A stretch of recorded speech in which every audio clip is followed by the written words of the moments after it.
Hello, and welcome to the show Gold Squadron Gays. It's the podcast where two Star Wars loving gays break down each episode of their favorite Star Wars TV shows while also being gay as hell. I'm your host, Bradley Brower. I'm your other host, Charles Rogers, and I've seen more bare asses this week than I have in a long time. Thank you, Bradley. Hello there. Bradley has me watching Elite on Netflix, which is a Spanish how to get away with murder-ish show, and they fuck so much on that show. I know, isn't it glorious? So much. Now, as far as I am in the episode, the two men have not fucked yet. Oh, okay. It has mostly been straights fucking. But I have been told by the trailer for season 5 that played when I hovered my mouse over it, the hot men will fuck at some point in the show. At some point, sure, yeah. Okay, I'm trusting you here, Bradley. I don't want you to leave. You have to trust the process. Trust the process. Charles, I will trust the process. I mean, How to Get Away with Murder does have it beat on that count. A guy does get his ass eaten in the first 20 minutes of the pilot episode. True. I will say that this show does kind of take similar notes from How to Get Away with Murder, but they don't do the shock value too much in the beginning because it's a different kind of format. Obviously, it's not daytime television primetime television versus, streaming. They give you all the episodes at once, so they don't necessarily need to lock you in, Join us for our new podcast on Elite called Elite Gays. I don't know. Ooh, I don't know if that's a great name, but because that's like the gays you hate. So it's like, are we not the gays that everyone hates? I don't know. Maybe. Are we not?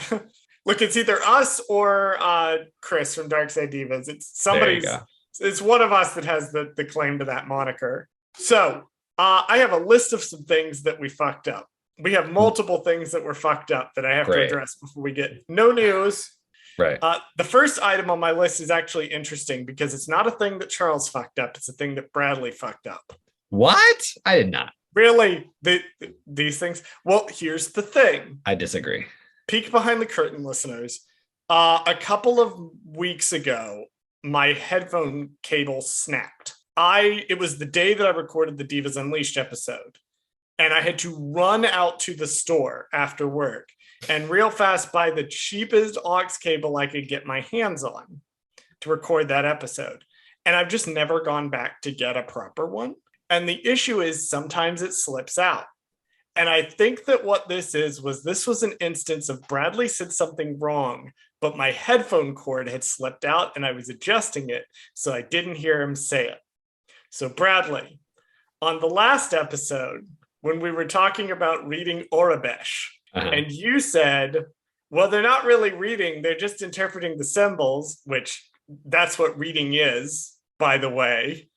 I need to get on you about that because I understand you're new to reading and being able to read, but that's literally what reading is. He's rolling his eyes.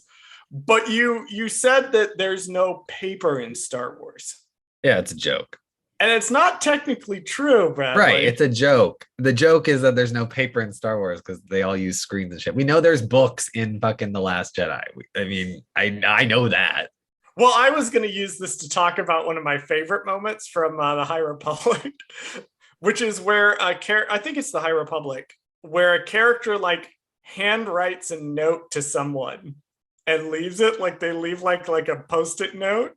And people get real confused for a second because they're like, did they actually write that?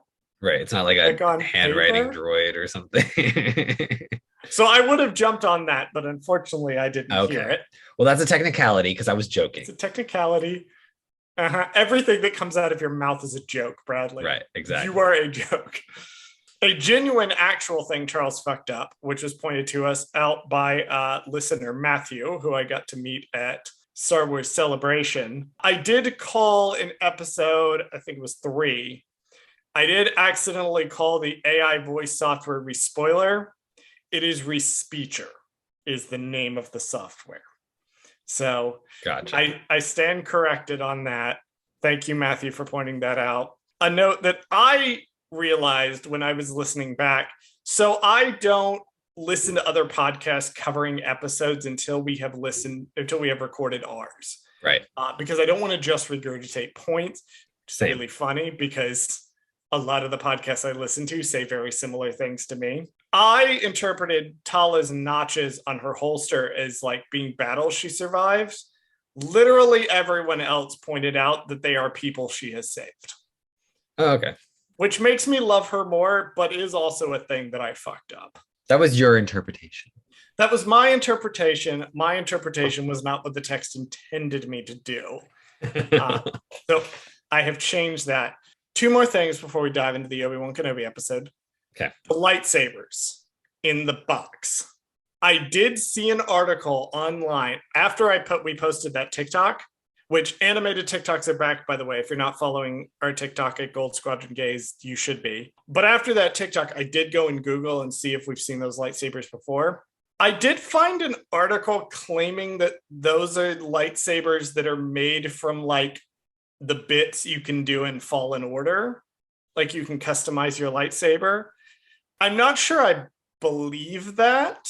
Yeah. Because the bits you can customize in Fallen Order are the stuff you can get at Galaxy's Edge. That's what I was going to say. And those my joke that like I made. Galaxy's Edge lightsabers to me.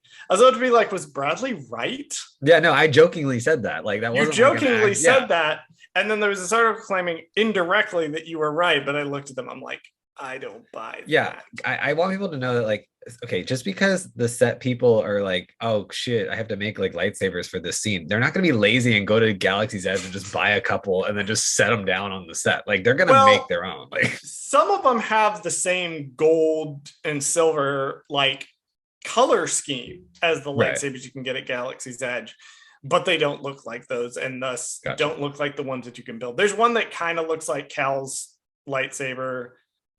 They're just random lightsabers. Finally, I was Googling Deborah Chow because I wanted a image of her for the other TikTok we posted this week. And I found something interesting that we didn't address. So Deborah Chow has directed 2 things in 2022. And one of them was Obi-Wan Kenobi. The other one was the music video short for the Red Hot Chili Peppers' Black Summer. She directed a Red Hot Chili Peppers music video. Okay. Lee, the guy who plays the kidnapper in the first 2 episodes. Oh, who's from the Red Hot Chili Peppers. The bassist in Red Hot Chili Peppers. So her only other thing that she directed in 2022 besides Obi-Wan Kenobi was a music video for the Red Hot Chili Peppers. Oh, that's funny. I just thought that was super hilarious. It's a weird connection, but okay. Yeah. I ran across that and I was like, damn, I need to bring this up because she's directed Flea in 2 things this year. That's hilarious. All right. That's our long list of things we fucked up. And also other fun facts I found while researching. Let's go into the episode. All right. This week we're talking about episode 6, part 6, the finale. This week, Obi-Wan is drawn into a confrontation with Vader as Luke's fate hangs in the balance.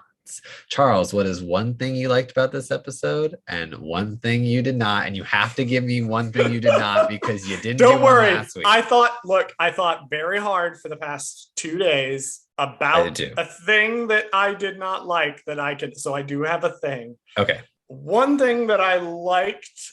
Just one. Just one. I liked, in particular, the conclusion of Reva's story arc. And we'll get to why when we get to that conclusion. Okay. But I did feel like I was worried she was going to get killed by Owen, as set up in the first episode. The whole I shoot vermin on my farm, which would have been an issue. One, because it just wouldn't have been that good of an ending for her character. Right. It would have been way too similar to what happened to Maul in Tatooine. Mm-hmm. Having the characters that die in the show almost exclusively be women of color would have been an issue. However, they did not go that route, and thank God they didn't. What they came up with was so much better, and I was so satisfied with it. Okay. So, of all the bits of the landing that they stuck, that was going to be the trickiest one to stick, and they definitely hit that mark. Okay. On that note, the thing that I disliked, Roken, Haja, Reva to a certain extent, just kind of vanished from the story. And I would have liked I get that the multiple endings is about like Obi-Wan and tying off everything with his arc, Right. his various arcs that he's on. But I would have liked some indication as to what was next for those side characters. We leave Roken and his people just sort of escaping. Haja gets Leia back to Alderaan, obviously. And we end with like Riva being like, oh, I could do anything I want. I would have liked to have seen some indication of what those things were. But on the other hand, I do accept that it's already a 50-minute episode. Yeah. And There's not much we you gotta could have wrap done. all the Obi-Wan stuff up. I will say on that note of stuff that, yeah, like the wrapping up their storylines, I would have said maybe have like a scene. You could even done a scene with Haja delivering Leia, just a quick one where, Jimmy Smits is like, hey, I have this secret thing going on later on in a couple years that I need you to help out with, maybe an Andor, you know what I mean? Like better, and you will get this reference. He kind of pulls Roken aside and he's like, you did really good work. Let me introduce you to Fulcrum. There you go. Like even some indication of what happened to them after would have been nice. Was it necessary? No, but it would have been nice because I had gotten attached to these characters. What about you, Bradley? One thing you liked and one thing you did not. One thing I liked, I don't want to go too into it until we get to it, but I really liked the callback to, well, it's not necessarily a callback, but it's kind of a similar poetry thing where when Obi-Wan slashes Vader's mask, it's the opposite of when Ahsoka slashes his mask. It's on the opposite side. So he slashed the left side, Ahsoka slashed his right side, and it's very similar in their fight. We'll get to all the symbolism in that scene. I had like right. 5 notes for 30 seconds of screen time. So I don't want to talk about it too much, but that was one of my favorite things from the episode. Like that just was chef's kiss, like one of the parts, like you were waiting for something to happen, and that was the thing you were waiting for this whole entire show. And so I loved it. The one thing I did not like about the episode was it was too dark. As a whole, the episode takes place at night. I get it for the fight between Obi-Wan and Anakin because you got to have the blue and the red, it looks pretty. It just, God, you cannot watch this show during the day.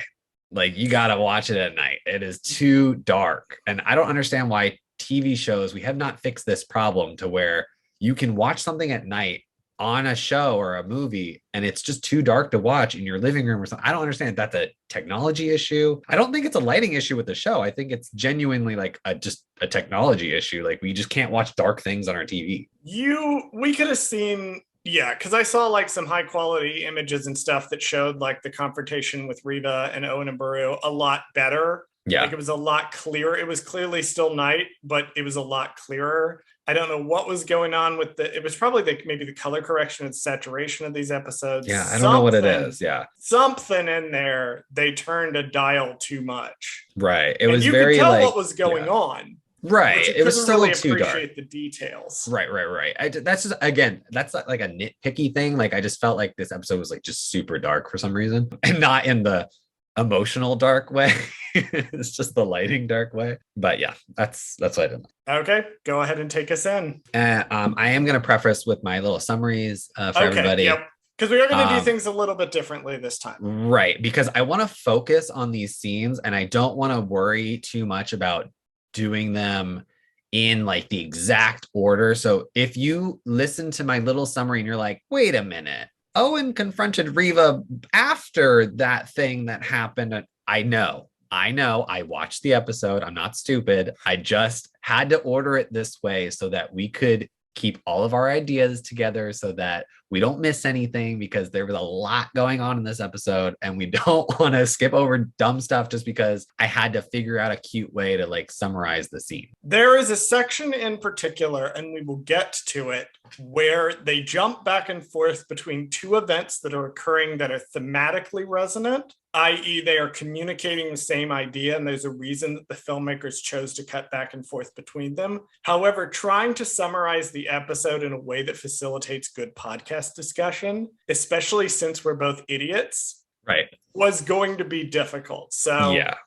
So I just wanted to warn people. Bear that in mind.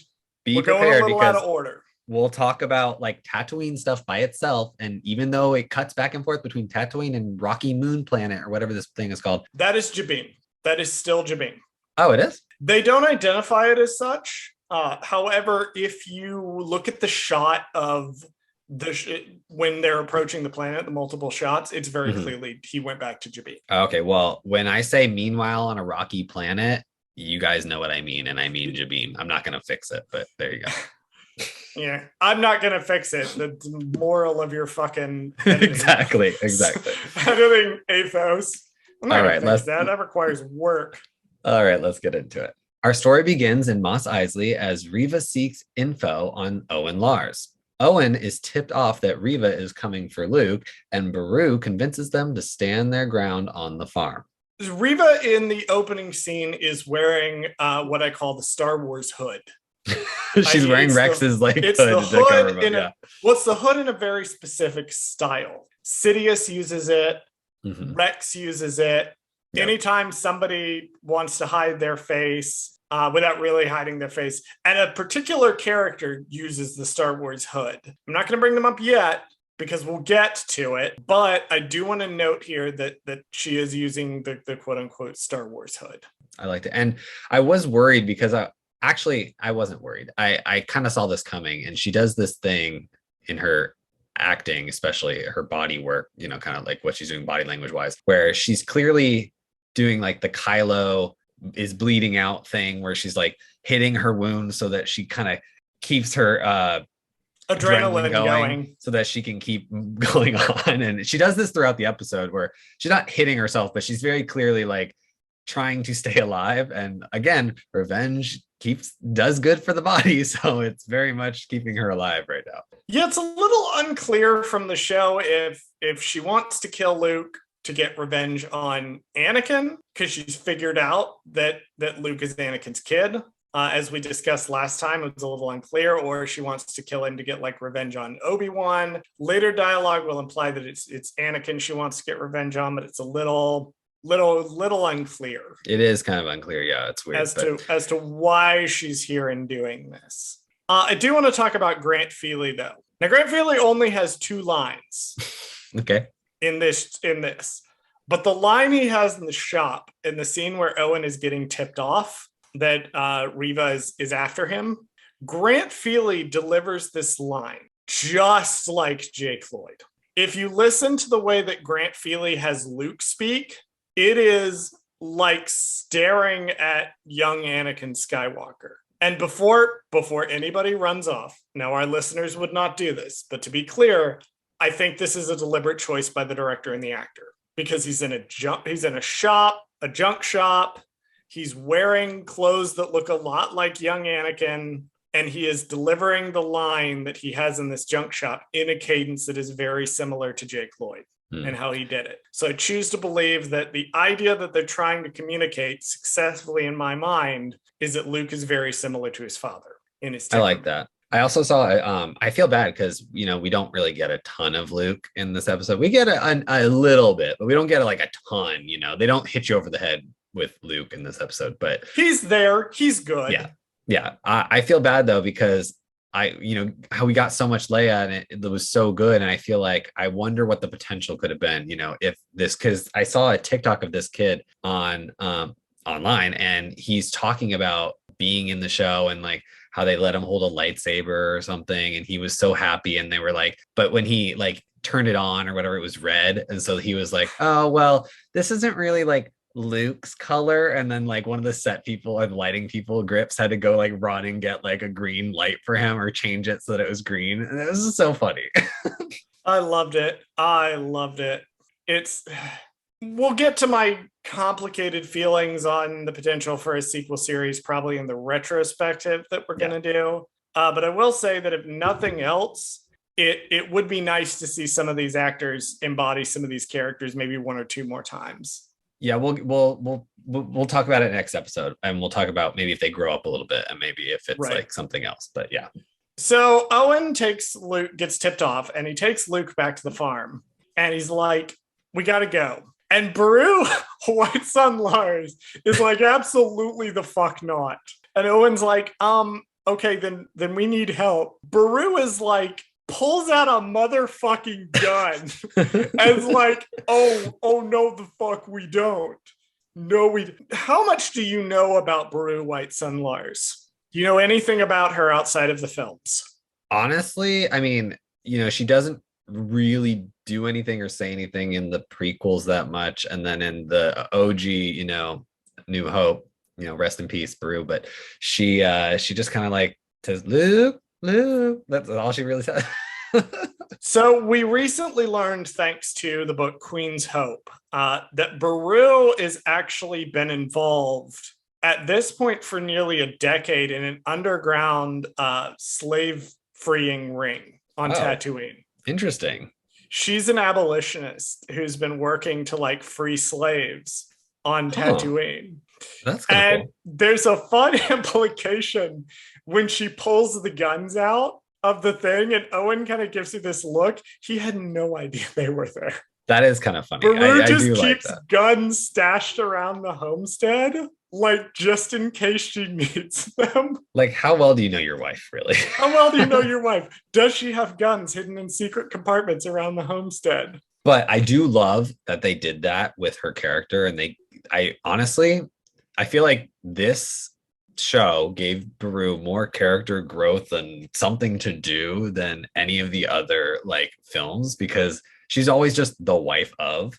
And Right. now, She's always historically been Owen's wife, and right, stories that look at Luke's upbringing on Tatooine will tend to focus on Owen because Beru is such a kind figure right, in A New Hope that there's not that much for writers there. And what E.K. Johnston did was she was like, well, what if we made it like Beru has this whole other life right. that I she like that. lives? And additionally, and then Obi-Wan Kenobi is like, what if Beru had a Glock? She was so funny. And I love how she's so like, nah, nah, nah, nah. We're gonna take this bitch down. We're gonna do it ourselves. We don't need nobody. Oh yeah, no, she was like on it. I when when Bonnie PSC, I apologize for the pronunciation of your name. If you're listening, showed up in the first episode and was barely in it, Barely in it. and I was like, that's so odd that they got like. I mean, it's super nice that they got Bonnie back to be in like one brief scene in the first episode. Like she played Beru in Attack of the Clones and Revenge of the Sith, but she was mostly just there. They Right. didn't give her a whole lot to do. Then this episode rolls around as like, oh no, she gets things to do. Yeah. And I get why they could have, like, theoretically, if this scene had not happened, I would understand why they gave it more to Owen because, he's a very established actor. He's well known now. And, she still doesn't have a ton of credits. She does, it's not like her goal in life is not to be, an Oscar winning actress. So, which is totally fine. She just has acted before. And I was like, oh, maybe she is looking for a little Emmy here now. Maybe, Good who knows? Lord. Yeah, this because she carries herself with such a fire in the character, Yeah. but you still see the Beru from A New Hope. Like, especially when she talks about when Owen's like, Ben's not here to help. And Beru's like, whose fault is that? Yeah, that's your fault, dumbass. Like you scared him away. And Owen's like, damn, my wife is right. Right. I love that she's like essentially wearing the pants in in the relationship too. Like it's like, interesting. Well, it's clear that like Owen is more the farm. He runs the farm guy, and Right. Beru kind of takes care of the house. Mhm. But when push comes to shove, and somebody needs to step up, Beru is doing it. She's doing it. I She's do just love gonna it. pull guns out of a random hole in her house and be like, "Okay, I'm gonna square up with a fucking Inquisitor. Let's go." In space, Roken's ship is running out of time as the Empire pursues. Leia is upset about Kenobi's plan to draw the Empire away, and Kenobi takes the dropship and the Empire begins to pursue him instead. So that's a Star Destroyer. That's an That actual Star Destroyer. First one we've seen in the series. But they brought an actual Star Destroyer to go after Obi-Wan Kenobi, you know what? Why not? which is correct. Did you recognize the music that's playing over the scene of establishing the ship running away? No, I did not. Is it the It's same from this. A New Hope? It's this kind of like It's that it's from the original trilogy. I can't remember for the life of me if it's from A New Hope or Empire. I think it's Empire Yeah. that it's from, but it's evoking music. There's a lot in these episodes that evokes music that we've heard before. And at some points, we'll just straight up play themes from the movies. Although I do want to jump back to the Star Destroyer real fast. Because here's the thing about Star Destroyers, right? Video games, like tactical RTS games, have fucked up the way that we look at Star Destroyer. Okay. We think of Star Destroyers as these very sluggish, stationary capital ships. Those motherfuckers are fast, and those motherfuckers have a lot of guns. Because if you watch A New Hope, they are shooting after the Falcon. They are blasting after it super fast. In the very opening shot of Star Wars, it is matching pace with the blockade runner. So this thing like firing like a shitload of guns, loved it. My favorite part is where he says to increase the firepower, and it's like, wait, why were they not doing that before? I had the same like, thought. What? Why weren't you increasing the firepower before? Yeah, why are you prolonging this? Like, just get it over with. Like, just shoot him. Yeah, it's so weird. Well, they can't shoot him because, and here's the thing, I want to know who's piloting this ship. I want to know who's piloting the craft fit because it is whipping around. It is whipping around in front of this thing.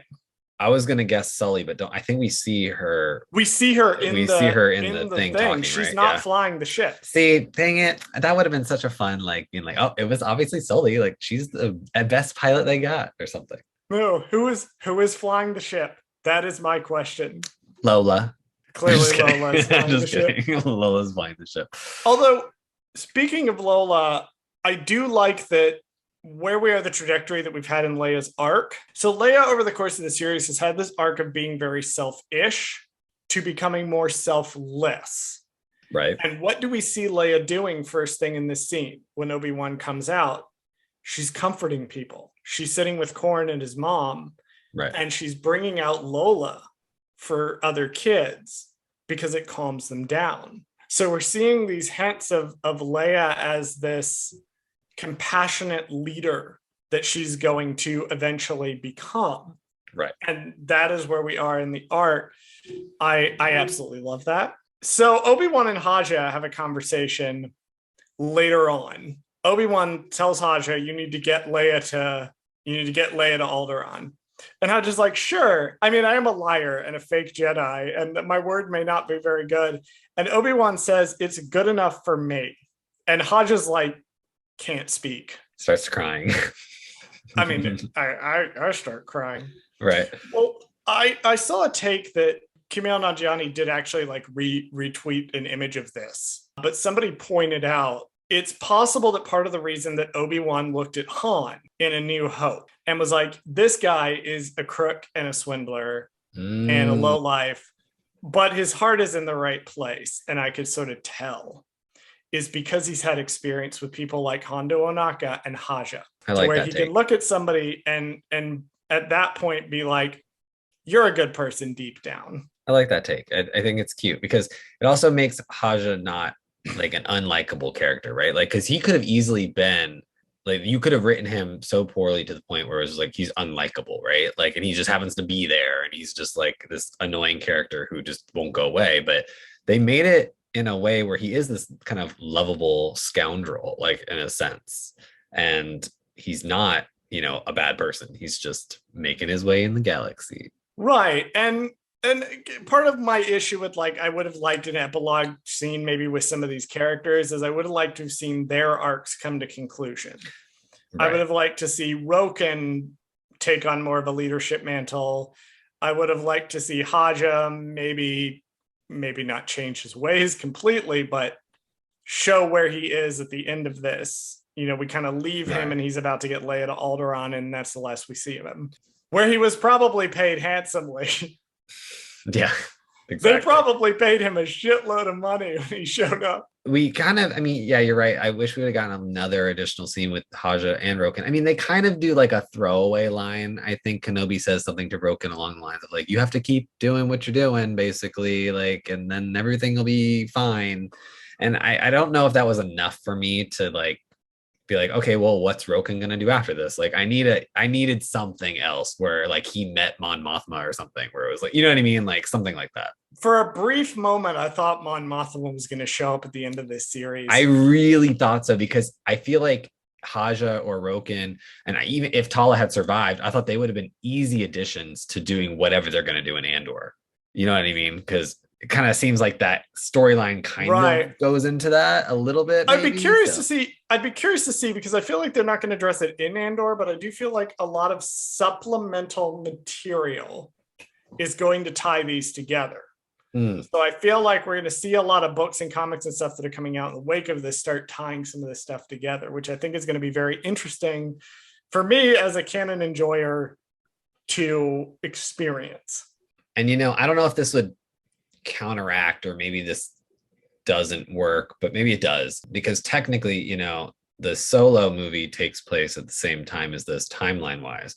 Yes. So theoretically, the Lando show, possibly Haja could show up in the Lando show, or possibly Roken or somebody like that. Yeah, because timeline wise would work. I did read a thing that said the only reason they haven't done the Lando show yet is they're waiting on Donald Glover. That he's tied up with some other stuff. They're waiting for him to free up. Which is totally fine. Which is fine.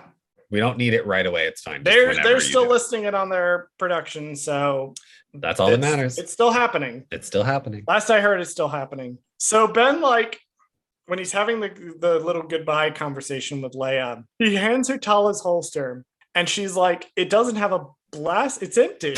And he's like, "I'm not going to give you a blaster. You're 10." I love that. But his continuing point, which is, you know, you won't always be 10. You're going to have to step up eventually. Again, continuing that arc with Leia, where she is going from being selfish and doing whatever she wants to being more selfless and almost Jedi-like in a way, where she like still is, I'm going to do things on my terms, but I'm going to use my position and my resources at my disposal to help people. And I was going to say, if there's any like detectives out there, anybody who knows this for sure, I didn't get a chance to look up the Return of the Jedi Leia outfit or the Empire Strikes Back Leia outfit. I wanted to see if she has a holster in any of those outfits at some point. I do believe. I thought maybe she had one in Return of the Jedi in that kind of forest outfit. Yeah, Endor outfit. I don't know if she does or not, but that in my brain, I feel like I remember that. But I don't know if that's just like a Mandela effect because of. She does have a holster. It looks like a different holster in Endor. Okay. It looks different, but it could be the same one. It could theoretically be the same one, like because we're not looking at it like super close. So I mean, you know, yeah, maybe why not? The implication is that she continues to wear it around. So I'm gonna go with it's maybe she just like reupholstered it or something. Maybe she modified it a little bit. Yeah. She had to make it refinished, you know. Look, that's the messy beauty of Star Wars, right? Yeah. You make shit up as you go along, and then you retroactively tie it in. Yeah, because you know she's got the gun holster there, and then Rex also is on Endor for some reason. You know, like it's all kinds of stuff. Except he wasn't. That's a can of worms. That's a can of worms we're not going to open. He was, but that wasn't him in the movies. It's we're not going there. I know. Not going there. It's a fucking Rancor all over again. We got shit to do. Obi-Wan has a little conversation with Roken, and Roken's like, "I'm just getting started," and my note is, "You fucking better be more Roken, please." Yeah, I mean, O'Shea Jackson tweeted out, he's like, "More Star Wars, please," or something like that. I'm paraphrasing, but he said something along the lines of like, "More Roken in Star Wars," or "More O'Shea Jackson Jr. in Star Wars," or something. Yeah, all of the new characters in this have been so good. I feel like they need more time. Like, I just didn't get enough time with them. Yeah. Well, part of what I'm excited is what happens now is a lot of people are going to come in and fill in those backstories. And my hope is that between this and Andor and Lando, they will do more stuff in this era, because this is a largely unexplored era. And I'm hoping that Obi-Wan Kenobi, the show, will set the stage for other things in this time period. Right. Yeah. Because it's about, you said it was 9 years until A New Hope, right? It's about 8 years. 8 years. Okay. Yeah. So 8-ish years.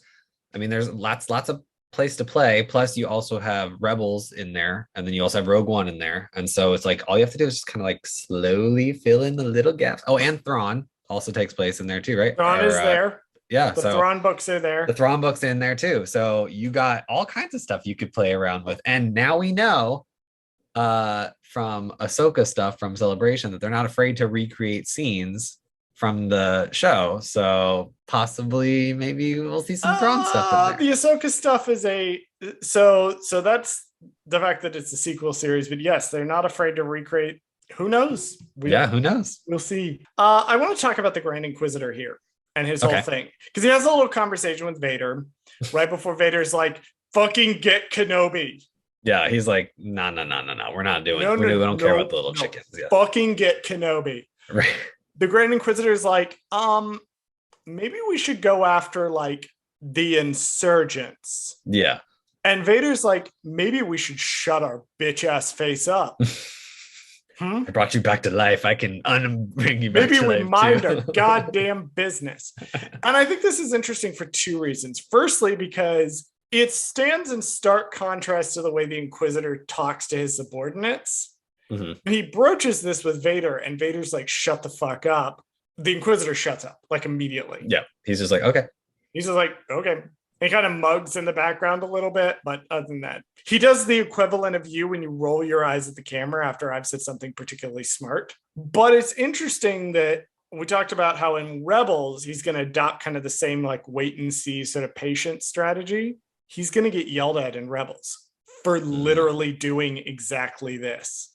This is why Tarkin has to come to Lothal, because the Grand Inquisitor is trying to be patient and clever, and they keep getting out of his traps. And so Tarkin shows up and's like, I'm going to fix your fucking problem. Right. Because you don't know what you're doing. So much in just like a little bit of time. Yeah. There's so many details. I am skipping over stuff.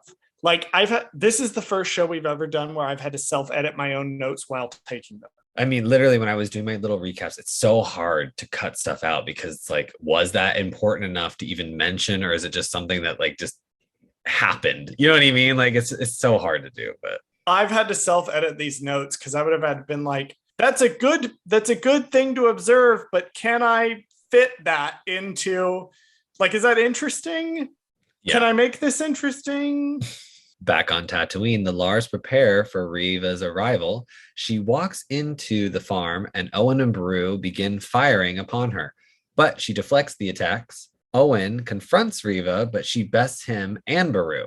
Luke escapes into the desert while Reva pursues him. So Luke's only other line in the episode is, I'm not afraid, which is interesting because my immediate thought was, you will be.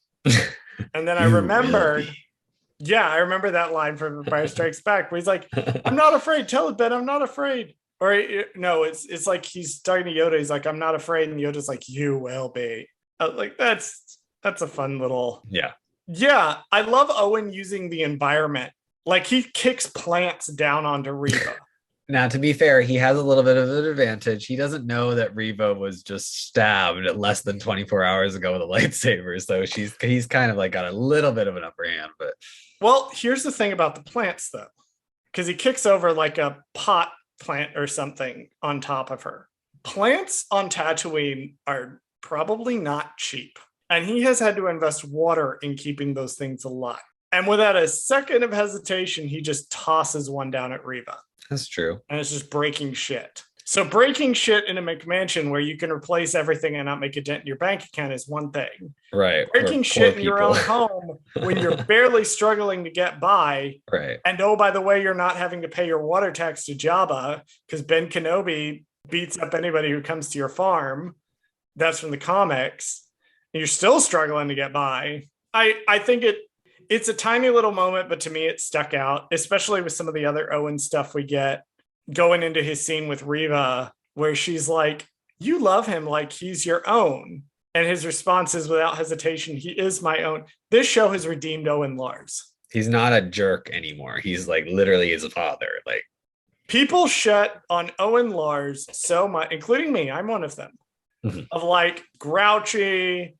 He's mean to Obi-Wan Kenobi. But let's look at this seriously. Like, what did Owen Lars do in A New Hope? He didn't want his kid to go off and join the fascist empire, which he knows is right? bad. Yeah. Which he knows is bad. Firsthand, he knows why it's bad. And that's presented as the major thing he's a jerk for doing. And he calls Obi-Wan kind of a dick, which other than that is not that bad of a dude. No. Oh, well, okay. I do want to take a little tiny side quest real quick.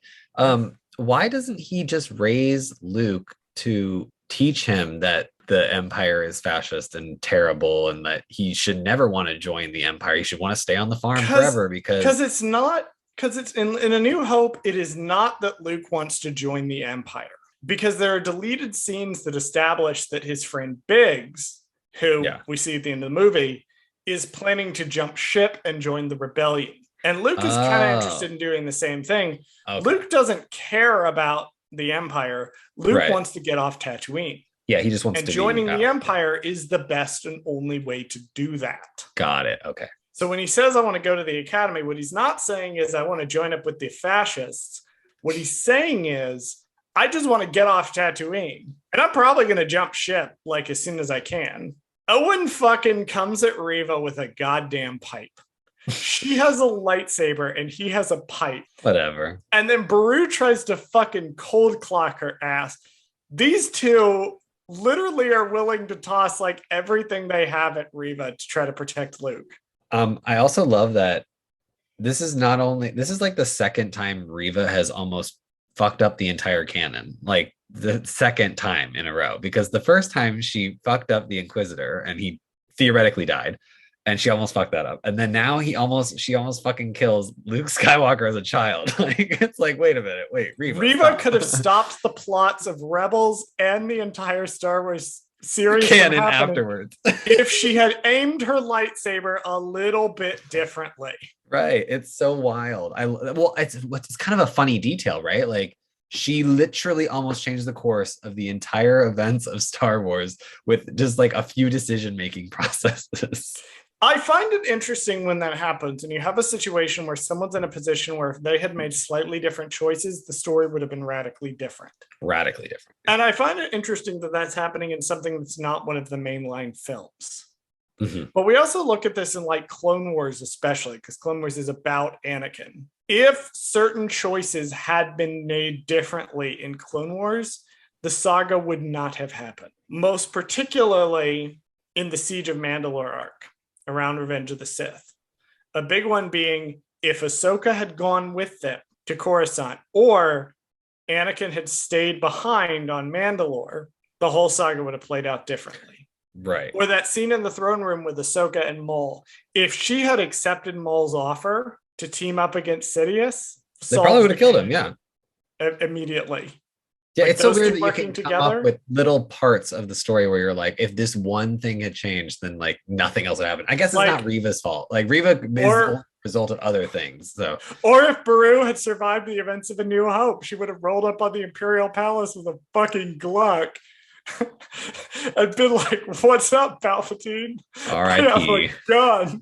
They had to burn her body because they were so scared of her pulling a fucking gun out. No, you know what? That's what we didn't get to see from A New Hope. There's a whole entire scene that I'm sure is deleted now, where Owen and Beru have their guns out and they're taking out stormtroopers left and right. And, I bet you anything. And they had to pull out the heavy artillery to get them out, and then they finally burned them down. Because they were just like, "Oh, these two were a lot of work." I love the idea that the Empire had to take them out in a very specific way because Owen and Beru would have fucked them up.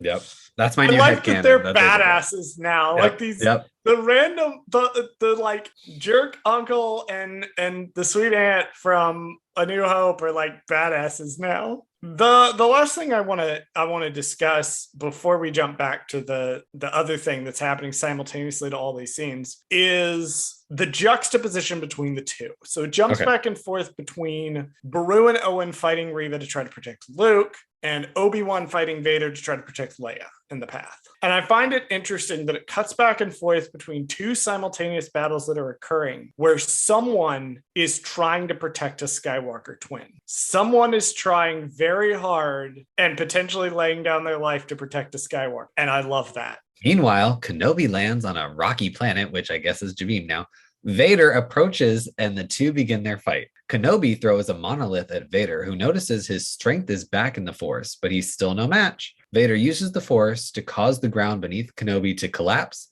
He then attempts to bury him under the rocks. Vader taunts Kenobi for thinking he could defeat him and walks away triumphant. So he lands on the planet. Obi-Wan lands on the planet and realizes, do you remember all the way back in episode 1 when Brea confiscated Lola and Leia like hugged her and pickpocketed Lola back out? Right. Remember all the way back in episode 1. So Obi-Wan realizes that when Leia hugged him before he left, she slipped Lola into his pocket. That's what that was. Okay, because I guess I just missed that because I was so focused on like the fight. Like I wasn't focused on the Lola stuff. And I was like, why does he have Lola? I was like so confused the whole entire episode. She says earlier that Lola helps comfort people. And he says kind of half jokingly, maybe I should borrow her. That's what it was. So Leia does her pickpocketing thing to slip Lola into his pocket so that he gets this one last moment of comfort because he kind of looks at Lola and smiles and sets Lola down before he goes off to confront Vader. It's also kind of that kid mentality of like, well, if I leave this thing here, then we have to come back or we have to see each other again. You know what I mean? Because like, you have my favorite toy. Like I have to. Yeah. Oh, yep. He walks out and Vader walks up and then Obi-Wan does the thing. He does the thing. He does the lightsaber pose. Which was very nice because I was like, is he ever going to do it? I don't know. It was just nice. And then he does it. And then he does it. He also says, I will do what I must, which is his line from Revenge of the Sith. Which he never seems to do. Did you note Vader's response? I have the high ground now? No, I'm just kidding. Vader says, then you will die. On Malachor, Ahsoka, after she unmasks Vader, says, I won't leave you again. And his response is, then you will die. Then you will die. Which it is the same line from the confrontation on Malachor. These two fights echo each other so much. There's way too much connection with this fight, which is great because I love anytime they bring up Ahsoka in actual like live action media. I know that, yes, we've gotten her now finally in a TV show, but before, they never ever, it's almost like Ahsoka never existed because obviously the Clone Wars came after the movies and it was like, you can't really do anything. And now that they can finally start sprinkling that Ahsoka stuff in, it makes it so much better. Like last time when Vader had the twin lightsabers in Ahsoka's ready stance. Yeah. Like her presence is felt in this. Mm-hmm. And she's like Padme. They don't reference her by name, but you can feel her presence. Right. I love the symbolism of Vader literally trying to bury Obi-Wan. Like trying to bury this element of his past. Yeah, literally. It's so symbolic and there's themes and it's resonant. Oh God, it's so good. My one thing though is like, why does Vader not ever want to like go for the kill shot? Why does he always have to do something to these people where it's like, I'm just gonna let you just die naturally and suffer? Like, why does he? Because that's what Obi-Wan did to him. I know. I'm just saying it's a joke. I'm just joking. Vader is a petty bitch. He really is. He's like, you know what? You can just suffocate under the ground instead of just being killed. Vader. So I'm going to mildly spoil the first Darth Vader run. In the first Darth Vader run, Vader teams up with Dr. Aphra. And Aphra tells him, my greatest fear is being shot out an airlock. My greatest fear is suffocating to death in the vacuum of space. At the end of the run, when Vader is done with Aphra, he drags her to an airlock and shoves her out it. Why would you tell somebody that? And then like... Because, and again, we're getting into spoiler territory here. Spoilers for the first run of Darth Vader, also the Dr. Aphra audio drama. Aphra figured out that Vader's a petty bitch. And she figured out that if she tells him, oh yeah, I don't mind dying by lightsaber. I don't mind dying from being like choked or whatever. I specifically am afraid of this one method of dying. When Vader wants to dispose of her, he's going to do it that way. Clever girl. And she had an escape plan ready to go. So that's Vader's thing. If he cares about you, he is going to kill you in the most petty, shitty way possible. Working. So one thing I love is that in the mirror of these scenes, Ashley Eckstein, who plays Ahsoka, her Ahsoka is talking to Matt Lanter, her Anakin. Right. And Ewan McGregor is talking to Hayden Christensen. So they're both talking to their own Anakins, which is a minor thing. It has been pointed out there are many different things about this sequence. It has been pointed out that Ahsoka removes the right side of his mask. Obi-Wan removes the left. Right. But it wasn't until Luke that somebody could get the full mask off of his head. I love that detail. Love the symbolism. I personally want to note the differences between the two, because Vader essentially tells both of them the same thing. Anakin Skywalker is dead. I killed him. And Ahsoka's reaction to learning that that's Anakin under the mask, getting the confirmation that that's Anakin under the mask, is to say, no, I'm not leaving you. Potentially dying with him when Malachor, the weapon, blows up. Obi-Wan, who knew Anakin is under the mask, getting confirmation that Anakin is lost, turns and walks away. He's like, okay. And leaves Anakin behind. So I found it interesting, the difference between those two. The lighting on Vader's face, the way it's lit, where it's almost kind of, there's no lightsaber on it at all, really.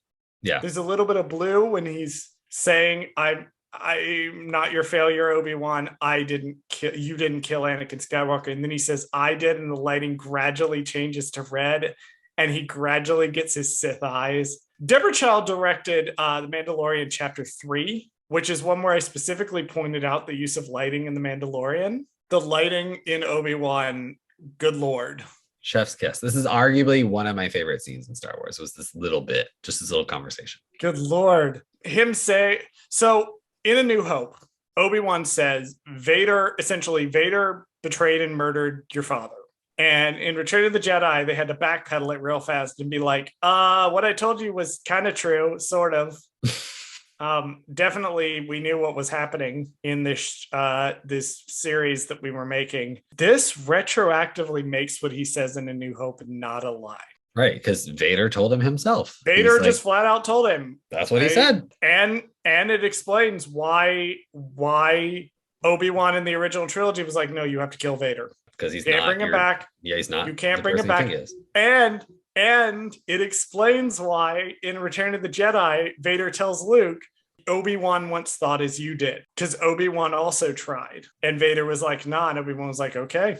Like the bridging between Revenge of the Sith and A New Hope and how that carries forward into Empire and Jedi. It feels like this chapter, before this came out, it didn't feel like anything was missing. But now this feels absolutely necessary, which is made even worse by Ewan and Hayden's fucking acting. Emmys, give them. Where are they? Where are the Emmys? Where are the Emmys? Give the awards to them immediately. I would like to see a Star Wars acting Emmy awarded, not just special effects, not just sound, not just set design, not just costume design. Like, I want to see Emmys. I want to see them. I need to see them. I think Deborah Chow deserves a directing one for this. True. Yeah, you know what? Give them all three. I need best supporting actor, I need best supporting actress, and I need best directing. Well, they'll be in the limited series category, so. Oh, that's true. I never thought about it. So maybe best limited series. I don't know what they would ever go. I don't know what they'd be going up against, but I like it. Something that's not gonna win. Yeah, we need something maybe like, Moon Knight. But even then, that's not a limited series anymore. What do you mean it's not a limited series anymore? Because they confirmed that wasn't the series finale, so it's not limited series anymore. Interesting. I also would not want to see Ewan McGregor go up against Oscar Isaac. I definitely don't want the cannibalism there. I don't like the Disney cannibalizing itself, being like going up against a Marvel thing, going up against a Star Wars thing, going up to the Disney thing. You know what I mean? Like, I don't like. Disney would love the cannibalism. They would love to be the only one in the game. Well, that's true. It's like how Netflix had been sweeping for a while. You know what I mean? Like, I don't want to see too much cannibalization. So finally, in From a Certain Point of View, which is the short story anthology, there is a short story by Cavan Scott called Time of Death, which is about Obi-Wan Kenobi's death. In it, he reconciles the fact that Obi-Wan calls Darth Vader Darth in A New Hope by saying that it was the worst thing that he could conjure up. And he does it again here. I noticed that he At the called him end. Darth. And Yeah. he says, "Goodbye, Darth." Like, I'm not going to call you by your name anymore. Yeah. I'm not even going to call you by your Sith name. I'm going to call you by your title. Yeah, that is weird. I never thought of it like as just like, oh, that's just their title. Like that's not Like, actually like a thing. Yeah. Yeah, I'm not even going to call you Vader. You are the Dark Lord that murdered my friend. Right. And my brother. And all I'm going to call you is Darth because you're just a Sith to me. You're just the enemy. And all this is communicated in 2 words with Ewan McGregor's acting. Amazing. Fucking incredible. Fucking incredible. Do you have any other notes for this sequence? I don't, unfortunately, no. Back on Tatooine, Reva closes in on Luke and uses the Force to cause him to fall, knocking him unconscious. In hyperspace, Kenobi senses Luke is in danger and heads to Tatooine. Reva attempts to kill Luke, but is haunted with flashbacks of the Purge. Kenobi lands at the Lars homestead, finding the pair calling out for Luke. Reva approaches with an unconscious Luke, alive, and Owen takes him back inside. Reva confides to Kenobi that she failed to avenge her fellow younglings, but Kenobi assures her she has not fallen to the dark side and is now free to choose her own destiny. So do you remember when I said that she was wearing the Star Wars hood and she looked like someone, and we will come back to who that someone was, and we get to that later. Well, later is now. Did you put together who she looks like, who she's specifically emulating? No, I didn't. She looks like Darth Vader. She looks like Anakin as Vader when he's in the temple. Oh, interesting. Hood up, the way Right. that the robe drapes around, the specific way that the hood is, she looks like Vader. She literally has become Vader. Huh. And not the Vader that we know in the suit, the Vader that so traumatized her. Right. Oh, like the Anakin Vader. Yes. How long does it take to get from Jabim to Tatooine? Apparently 15 minutes, because that's all you need to. Well, to be fair, in the beginning of the episode, Reva got there pretty quickly. So after being stabbed to death, basically. So well, here's the thing. I fell down a rabbit hole. Oh God. Trying to figure this out. It's 10 light years plus a parsec plus a. Here is what I was able to discover. So Jabim and Tatooine are both in the Outer Rim. Okay. They are both in a region called the Slice. So they are in the same kind of corner of the galaxy. The question is, that I could not answer was how close are they within the Slice to each other? Because every map that I looked at that was canon, I couldn't find Jabim on it. Because Jabim was only canonized, I believe, in Brotherhood, which came out like 3 months ago. So I couldn't find if they are that close to each other and you could just hop, skip, and jump over. They are in the same area of space, at the very least. All this to say, he ggets there because plot needed him too. Yeah, I was going to say he was next door. It was the next planet over, probably. So there you go. So I cannot officially confirm that Jabim and Tatooine are very close to each other, but the implication is they are very close to each other. So when Reva is approaching, they really hammer home this Reva as Vader thing by literally cutting back and forth between Vader and... Do you notice that? That they're jumping back and forth? Yeah, they're really hammering this home. Well, even more so, because this kind of reflects on, I believe, Attack of the Clones, where Anakin's holding his dead mother. Yeah, that was literally my next note. Oh, yeah. Okay, there you go. So it flashes back and forth between her and Vader, and she like lifts the lightsaber and she can't go through with it. And the next scene, she's walking out of the desert carrying Luke the way that Anakin carried Shmi in Attack of the Clones.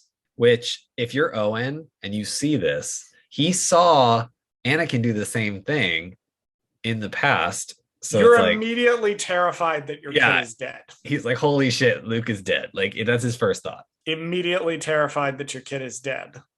Also, how rude of Reva if he actually was dead. How rude of her to be like, oh, at least I brought you back the body. Like, well, fortunately, he's not, and the events of Star Wars could happen. And then Reva and Ben have this conversation where she asks if she's become him.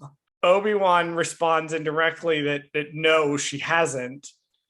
because she chose not to become him. That she always had that choice not to perpetuate the cycle of trauma. This is so fucking good.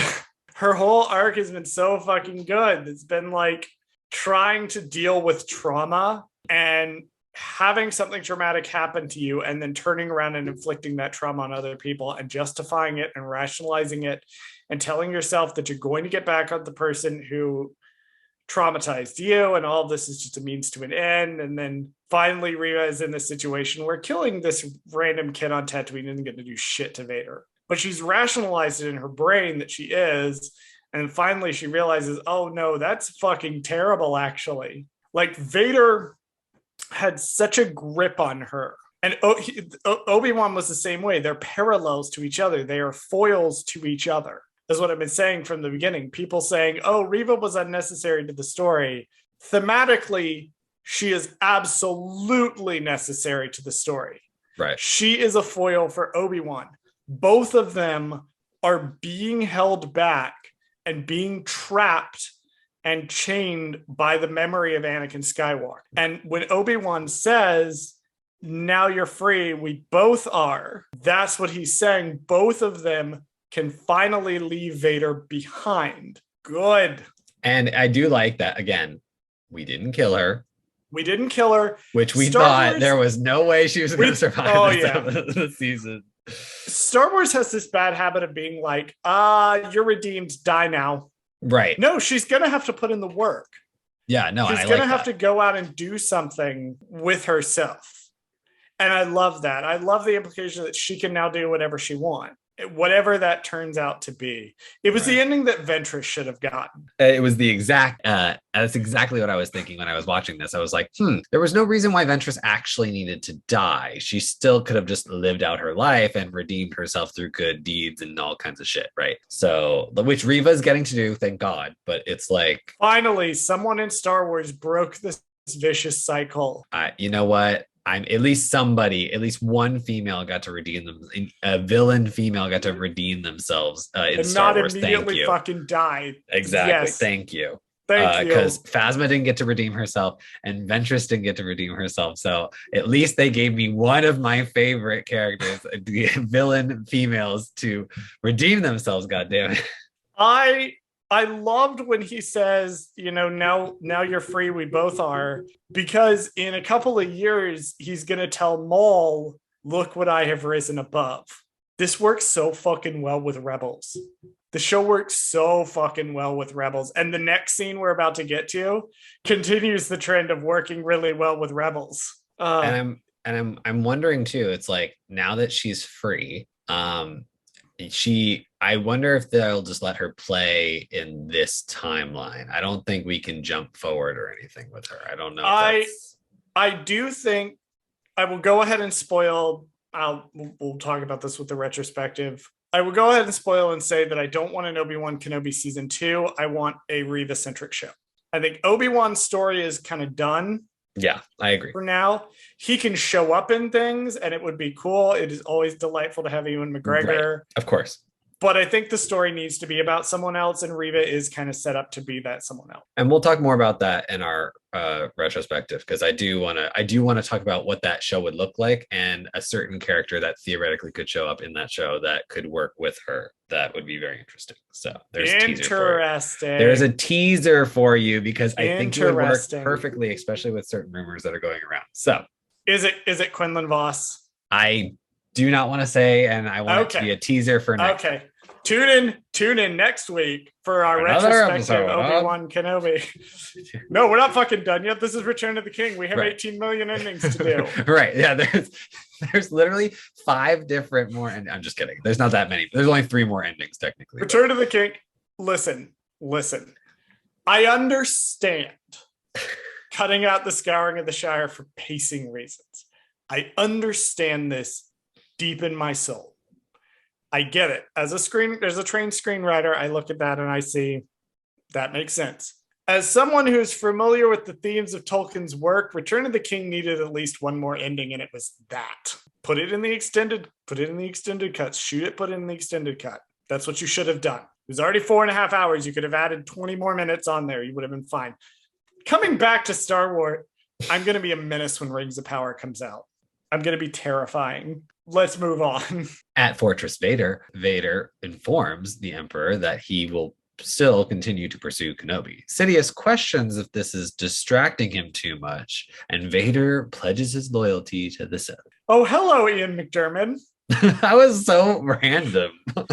I was Who's not in expecting. this? Yeah, it was so unexpected to see Darth Sidious show up in this. I don't know why it was so shocking to me. I was like, huh, that's a weird thing to put in this Star Wars. Like, I guess I don't know. It was for me, it was so random. I was like, huh, I guess, yeah, he would be talking to his boss. Yeah, this like, makes sense. That makes a lot of sense. Well, I think putting him in more of the show would have overshadowed it because here's what happens in this scene, right? This is exactly what happens in this scene. Vader is like, let's fucking get Kenobi. Palpatine is like, nah. And Vader's like, you know what? Nah. In Rebels, when they're talking in the very, very, very first scene of the show, literally the first scene of the show, I'm confusing it with the Inquisitor scene.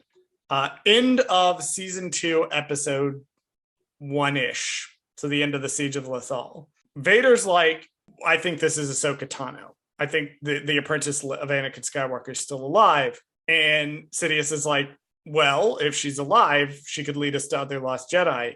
And Vader says, such as Kenobi. And Sidious replies, perhaps if he lives. Both of these scenes, Vader's like, I want to get Kenobi. And Palpatine, for whatever reason, is like, nah, not bother. Because here's the thing. Too old. An obsession with Obi-Wan Kenobi is an Anakin thing. Vader can't serve Palpatine effectively if he's obsessed over Kenobi. Kenobi's no threat to Palpatine, and he can't turn Anakin back to the light side. He's tried and failed twice. Right. It is in Palpatine's interests to keep Vader focused on being Vader and not be pulled aside by things that remind him of Anakin. And going after Kenobi would remind him of Anakin. It is only when Vader learns that Anakin Skywalker had a son that he really starts to be like, okay, time to overthrow Palpatine now because Palpatine lied to me. He was lying the whole time, yeah. Because Luke is a reminder of Anakin, and Palpatine wants to destroy Luke. He wants him gone. He wants him wiped off the board. And Vader steps in to be like, well, what if we turned him to the dark side instead? And the temptation of that is just too much for Palpatine to resist. So it all works together to create this relationship between Palpatine and Vader. One of the reasons I don't like The Force Unleashed very much is because there are lines in there that imply that at that point in the timeline, Vader is already planning to take Palpatine out. I see. And I understand that this is a thing with the Sith. Like, normally, yes, the apprentice would constantly be scheming to take out the master. And Vader is doing that constantly all the time. But I didn't think he should be so open about it. Right. And I didn't think he should be so intense about it until Luke comes into the picture and Vader finally sees his opportunity. Here, we're seeing that relationship between Palpatine and Vader, what I think it should be at this point in the timeline, which is Palpatine will ruthlessly crush anything that gives Vader agency, and especially if it gives him agency in relation to Anakin Skywalker. I have now talked about this scene for longer than the actual... I was going to say, this is like the scene, it was only like 30 seconds long. But I do want to talk about this scene because only one little bit was that when it cut to black almost a little too long. And I thought for like a hot millisecond, I was like, is this the end of the show? I was so confused. I had the same thought. I was so taken aback. I was like, whoa. I was like, we didn't get any more Leia stuff. We didn't get any more Kenobi stuff. I was like, what the fuck? And then it goes, oh, it's Alderaan again. Okay, whew. Wipe my forehead. I was like, of course they're going to fucking finish the storyline out. So Palpatine's makeup in this scene, very interesting to me because I love the Return of the Jedi makeup for Palpatine. That is the Palpatine I grew up with. That is my favorite Palpatine. And it has perpetually annoyed me that the special edition of Empire Strikes Back uses the Revenge of the Sith Palpatine because they look very different. The makeups look different from each other. This one kind of blends the two together, and it's really effective, and I really like it. It's like some days he puts on his makeup, sometimes he puts on a filter on his little hollow net, like he does. You know?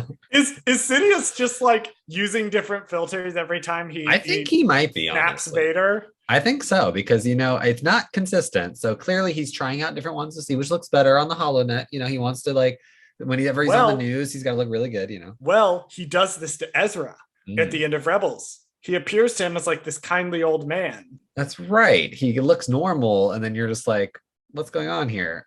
Yep. And the final note I want to bring up. So a friend of mine watched Obi-Wan Kenobi recently, and he made the crucial mistake of sending me a Snapchat of him and his dog watching Obi-Wan Kenobi. And the scene he was specifically watching was the scene where Vader talks to Reva in the throne room. And this reminded me of a thing that I didn't bring up on episode 3, but I want to bring up now. Have you noticed that Vader's throne room looks like the inside of Vader's helmet?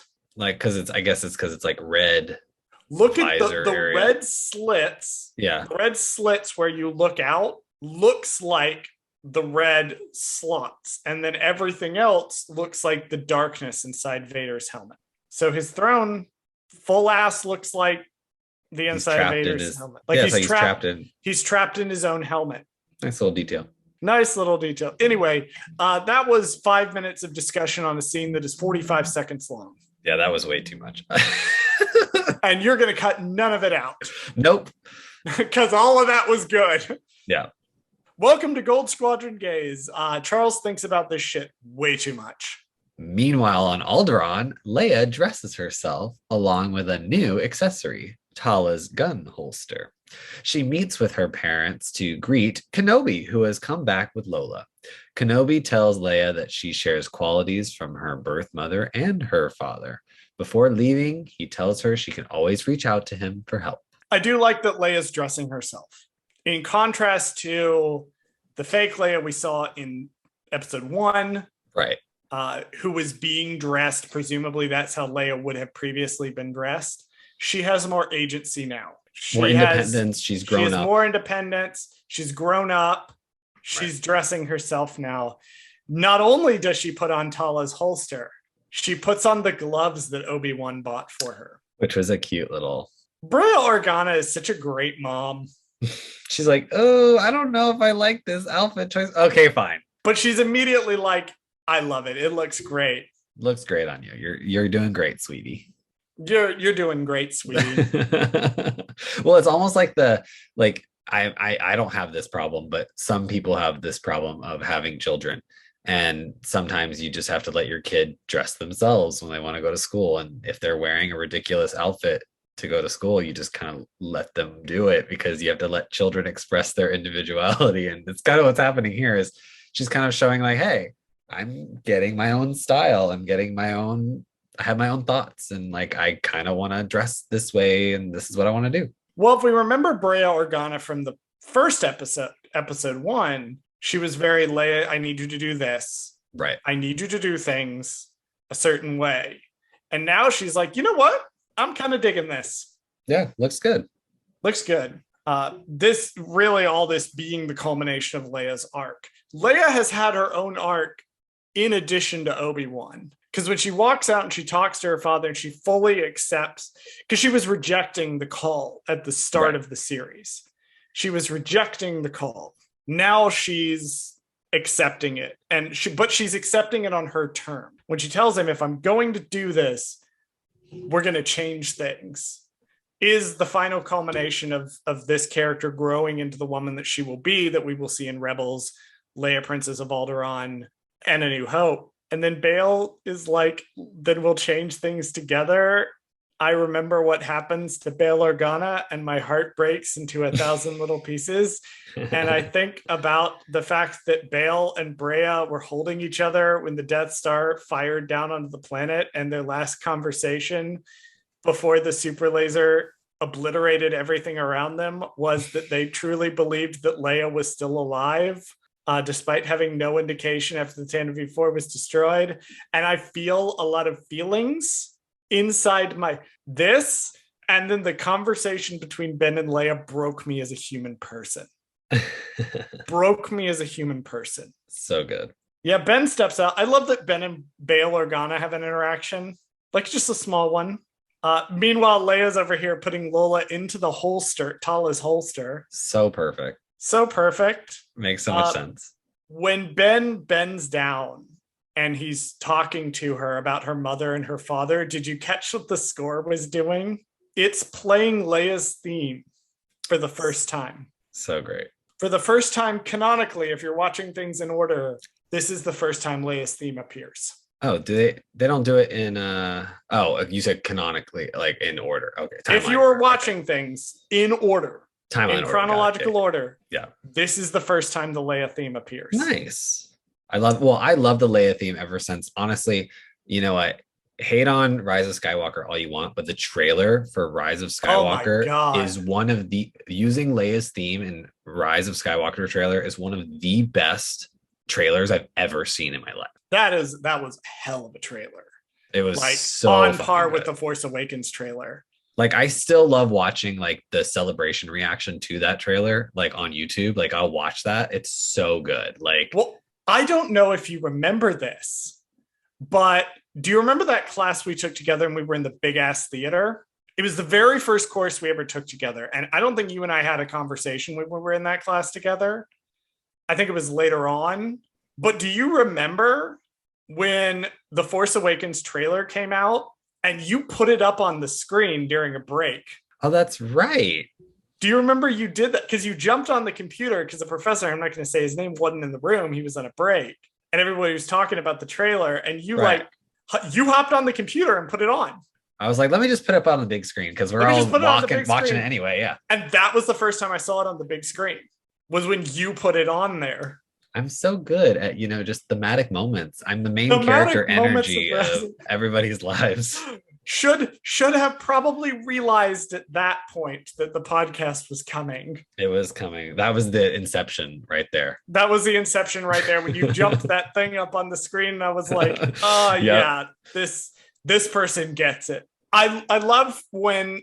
So in episode 1, Leia was struggling with the fact that she didn't feel like a real Organa. Ben tells her a little bit about her mom and a little bit about her dad and says, I can't tell you more, which I understand people were a little upset that Padme didn't get a name drop. She is mentioned in 3 episodes and visually shown in a 4th. So she's in this series. But Ben makes the excellent point, you're 10. I can't tell you about your parents yet. Right. You're not really supposed to know, right? You're not supposed to know. It's a big deal who they are. And she kind of looks over at Bail and Brea as if to say, those are my parents. Right. Those are the qualities I got from them. Like, they're the same way. I got qualities from them. And I'm like, my heart has melted into my chest. Like it's done. Well, it parallels so well with so the fact that Leia has, accepted herself essentially as a real Organa at this point.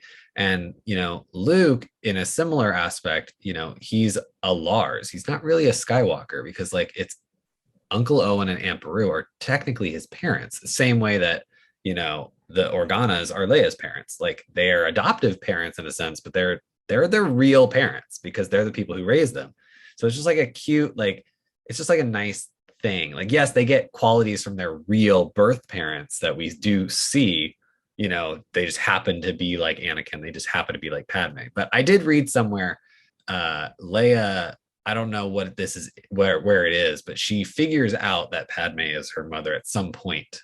She has to figure it. I believe we were talking about this. Okay, because she figures out. We're having a conversation. Listeners, again, Bradley and I do not just talk on the show. I do believe because in a comic she has Padme's gown. Gotcha. Okay. In one of the comics, she does have Padme's gowns, and that's a plot point in the Poe Dameron comic. So she figured it out at some point that Padme is. Speaking of things that break your heart, do you want your life ruined, Bradley? Sure. Why not? So Leia asks Obi-Wan if she'll see him again. And he says, yes, if you ever need help from a tired old man. Assuming nothing else happens between this and A New Hope, they will see each other one more time. It is when Luke and Han and Chewie and her run towards the Falcon. Right. And Ben is dueling Vader. And he looks over and he sees Luke and Leia. And he turns back to Vader and raises his lightsaber. I'm going to watch A New Hope probably later this weekend. Yeah. Again, just so that I can sob. Yeah. Why not? Why not ruin your life even more? Right. Right. I mean, this is why she ultimately names her kid Ben. Oh my God. I didn't even think about that. Did you know? Yeah, it was so weird that, like, why would she and Han name their kid after Ben, a guy yeah. that she sent a barely message knew, to yeah. one time? Right. And Han, like, didn't even really like. Oh my God. That makes that so much better. And now it's like, yeah, obviously. That makes it even like it was already like it made sense. Like in the context of like, oh, they You knew, could kind of bend it as, yeah. oh, he was a hero and he was Right. important. No, now after watching this show, you're like, holy shit. Like she had an actual relationship with this man, like to the point where she named her own firstborn child after him. Like that's wild. It's crazy. It's crazy how much this 6-episode show has done to tie a shitload of canon together. Oh, I fucking love it. Fucking love it. So good. We end on Tatooine, where Kenobi heads to Lars' homestead, where he meets Luke for the first time. And after he leaves, he is greeted by the Force ghost of Qui-Gon Jinn. So let's talk about the cave. Because the implication in episode 1 is that he lives in the cave. Doesn't appear to be that way anymore. He kind of like moved out. Here's what I think was going on with the cave, because I'm not sure whether or not he has the house before or after. I think he has the house somewhere around this point. It's a little inconsistent. I needed to check Journals of Obi-Wan and I didn't. But here's how it can work if he does have the house. So one of Obi-Wan's major arcs in this show is he needs to learn to let go. He is holding on so tightly to Anakin, and that is projecting itself onto his relationship with Luke.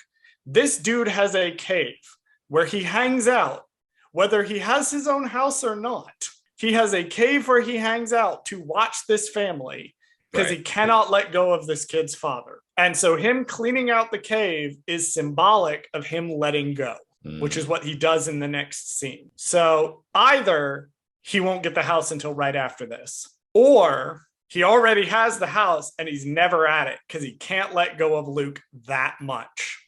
I like that. That is my differing interpretations. A thing that annoys me about Star Wars fans is they'll look at something like, shouldn't he have a hovel around this time, and go, that's a plot hole. That's ding, sin. Fuck you, Cinema Sins. Whereas I try to approach these things with, okay, these things happened. How do we reconcile them? Right. How do I make it work thematically? And so that is as my explanation for the cave. He is wearing his New Hope outfit for now. He's going to change slightly. But initially in this scene, did you notice he is wearing the New Hope outfit? I noticed the robe, or not the robes, but his like shirt and shorts. Yeah, it's like that white kind of outfit. It's the brown undershirt and then kind of the white robes that he wears in the New Hope. When he gets to the Lars homestead, did you do any research on this costume? I saw somewhere it's like from the comic book, or like the front of a comic book or something. So it goes deeper than that.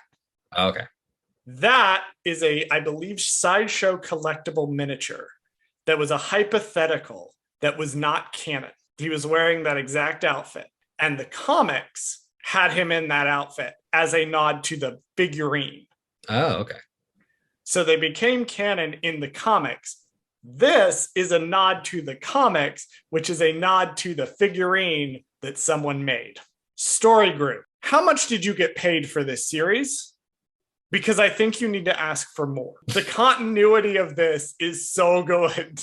I think it's important. This scene is important, is an important note to end on. It's going to be super important in the next scene. This is the culmination of Obi-Wan learning to become a Jedi again. And one of the most important tenets of being a Jedi is non-attachment. And in the High Republic, yeah, I'm on that shit again. There's a lot of discussion on what non-attachment means. And Cantum Psy, my beloved, talks about in the book Midnight Horizon with Yoda, and they talk about the idea that non-attachment means the idea of being able to let Obi-Wan lost his way in part because he could not let go. He could not let go of Anakin, and that translated to Luke. And we find out in a second, he has not met Luke for 10 years. They have never met. Right. But Obi-Wan has been charged himself with guarding this kid. He couldn't trust Owen to do it. He was so attached to his failure with Anakin that he could not let it go. And in this scene, he finally lets that go. He tells Owen, you're in charge of protecting the kid. I'm going to back off. And more importantly, he lets go of the idea of Luke following in his father's footsteps. Right. He's like, let him be who he wants to be. Let him be a kid. We see when Luke is a teenager and he's grown up, he will pitch to him the idea of being trained as a Jedi again. But right now, when he's a kid, he says, just let him be his own kid. Let him be your kid. Only once Ben lets go does he get to meet Anakin Skywalker's son for the first time. The show is so fucking good. So much in so little scenes. So much. Yeah, that's my next note, actually. I wanted to come back to the Luke obviously knows who Ben Kenobi is. Right. So it would make sense that they have met. And it would also make sense that Luke did not get to see Ben Kenobi in action. So Luke is surprised when Leia hears Ben Kenobi is on the Death Star. She's like, oh, hell yes. Yeah. He's about to cut through this whole fucking thing to get to me. But Luke is like, obviously he just thinks Ben is some crazy guy who lives out in the forest, who comes by occasionally and is weird.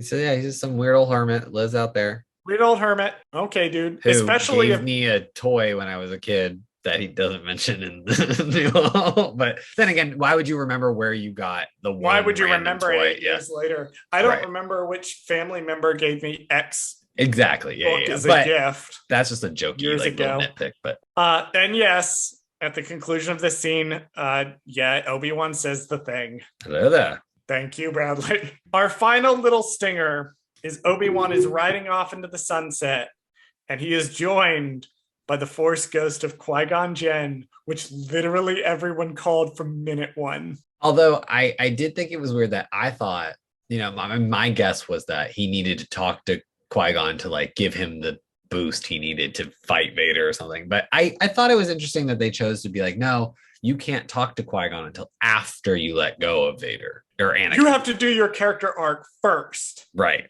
And then you will be at peace with yourself. And then you can talk to me. It's not just a matter of connecting to the Force. He had to let Anakin go. He had to let Luke go. He had to stop hanging on. And what do we know is what Qui-Gon is eventually going to teach him. He's going to teach him how to fully let go and selflessly transcend. So I love that the first thing that Qui-Gon Jinn says to Obi-Wan Kenobi after damn near 25 years is a sassy quip. So perfect. So perfectly them. I almost wanted him to say, hello there. Because when you think about it, that's Ewan McGregor and Liam Neeson returning to the roles. Yeah. Damn near 25 years later. I wanted him to also be like, you got fat or you got old. You know what I mean? Like the beginning of Game of Thrones, you got fat. You got fat. And then they laugh about it. They're like, ha ha ha, yeah, I know.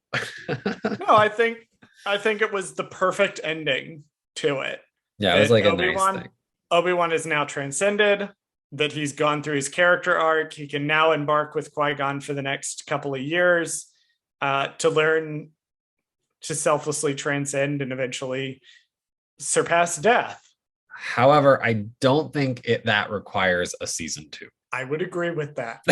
Because we don't need to see Obi-Wan meditating for 5 hours. I'm just like, how much could you really do of him being like, well, you have to go through the trials of doing blah, blah, blah, blah, blah to be able to do what I did. And it's like, did you ever do that, Qui-Gon? Because I'm pretty sure you didn't do that. We have that Yoda 4-part. As much as I would love to see Obi-Wan Kenobi go to, I know canonically it's Moraband. I don't care. As much as I would love to see Obi-Wan Kenobi go to Korriban, we're good.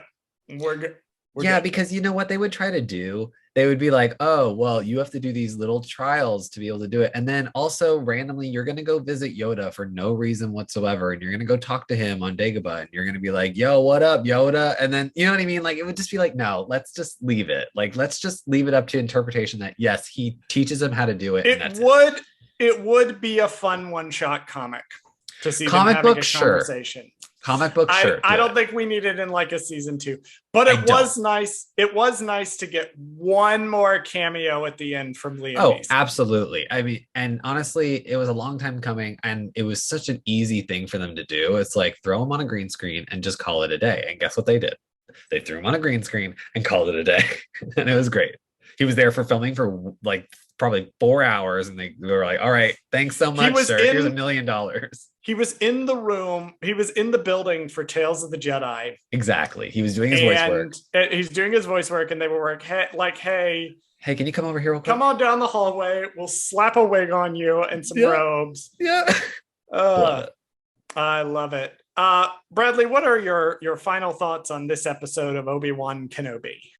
Final thoughts. I think they did a pretty good job of tying everything up. Like you said before, I really would have liked maybe more of the side characters kind of tied up a little bit more. Or, honestly, even I don't think you would have needed this, but maybe the Inquisitor and then the other Inquisitors or whatever Yeah, what the fuck happened to the fifth brother and fourth sister? that's what I'm saying. I think maybe I I know would have fifth liked brother to see shows up in something. Rebels, but like, why were they there? I would have liked them to have something where it's like, oh, we need to go do this or something like that. And then they leave and something is happening, that plot or whatever. You know what I mean? Just to set up Rebels or something. Not that you need to do it, but like just give them something to do. Be like, well, we're gonna go after the path because that's what we do. You know what I mean? Like, so he could have like a little side thing. Have Vader talking to them initially, and they say go after the path, and then Sidious interrupts them. Yeah, they could have been in that scene. They That could have been in perfect. Because as it stands, fifth brother and fourth sister just kind of fucking disappear when the Grand Inquisitor shows up again, and then the Grand Inquisitor is in that last scene, but he doesn't like do anything other than illustrate that Vader's obsessed with Kenobi. So Yeah, I don't know. Yeah, it's gonna be interesting to see. Like, it does seem a little bit like, oh, they maybe forgot about them because they're not that important to the plot. They're kind of just set pieces. So it's kind of like here's the thing about Star Wars though, is it's easily rectifiable because there's going to be tie-in material. Exactly. And people will say, oh, you should have included it in the main thing. You should have included it in the show. Yeah, that would have been nice, but also the show is called Obi-Wan Kenobi. Right. And we had to spend 20 minutes resolving all the outstanding plot threads for Obi-Wan Kenobi. Right. There's certain things it's like, maybe we move over to like another thing to explain why this is the case, because we're not going to stop the movie and stop the show in its tracks to be like, and then like I only say as my thing I disliked, I wish we had gotten some closure on like Roken and Haja and them, only because I love those characters so much. I wanted to see where their arcs ended up or some indication of where they were going. Sorry, I interrupted your final thoughts. Please continue them. Oh no, I mean that essentially was my final thought, was that I needed a little bit of closure on that, because theoretically, I mean, we don't get any closure on what happens with the fourth sister because she's not in Rebels. So it's like, what happened to her? She just we literally have off. no idea what happens to her. Right. We know what happens to the fifth brother, but we don't know what happens to her. So she just fucks off. Like, we don't know. Like, she's going off and doing shit outside. Maybe she turns good too. We don't know. Like, you know what I mean? Like, I need something. That was sorry. I had some thunder in the background. That was the Inquisitorius getting very angry that they weren't. Their storyline wasn't. The Force itself expresses its desire for a tie-in novel about the fourth sister. No, true. But anyway, so what was your final thoughts on this episode? So when they initially announced the show and they had said there's going to be this big rematch between Obi-Wan Kenobi and Darth Vader, I was like, one, do we really need this? And two, they showed the concept art and it was them like fighting on like a fiery planet or whatever, and I was like, oh Jesus Christ. Right, it's like another Revenge of the Sith. It's another Revenge of the Sith. They're gonna value spectacle over anything else, and it's just going to be there for like, let's bash these action figures together in a cool place. I was so wrong about all of that.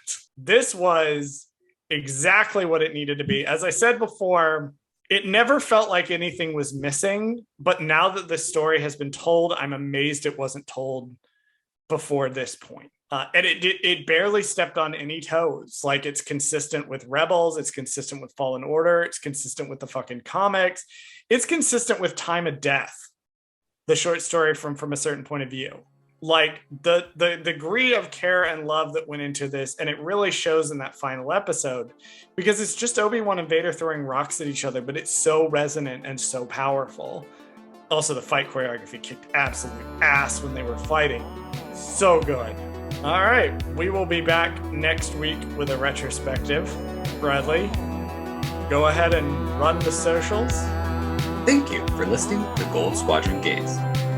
Did Charles fuck something up? Email us and let us know at goldsquadrongaze@gmail.com. You can follow us on Twitter at goldsquadgaze, and you can follow us on Instagram and TikTok at goldsquadrongaze. Subscribe to us on YouTube at Gold Squadron Gaze, where we post this podcast as well as exclusive video content. Please join us next week and every week for another episode of Gold Squadron Gaze. As we're recording this episode, it is currently 8:30 p.m. on a Friday night. Our friends over in the Divas Podcast Network Discord, which I am in, they are currently having a game night, and they are currently playing Jackbox, and they are currently playing Quiplash. Have you played Jackbox, Bradley? Yeah, I have, actually. Okay. I'm going to try to upload this image to you of a screenshot from their Quiplash that I want you to see. Okay. I thought you were sending me the link to the game, and I was like, I mean, I guess I could join, but I can't see the screen, so it's not going to be very fun. Let me find it. Here we go. This is an actual screenshot from their game that they are currently playing. Oh, God. What would you do with 2 free hours and a flamethrower?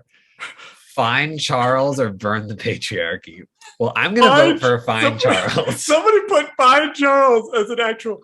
Literally, Chris posted this in the main channel of the Discord and fucking tagged me as we were recording. There's points where I was clicking away. I was looking at that. I was like, I have to show Bradley that with the thing recording on the air. Oh, so everyone bullies me all the time for speaking the truth. The flamethrower is an ineffective fucking weapon. I'm so bullied all the time.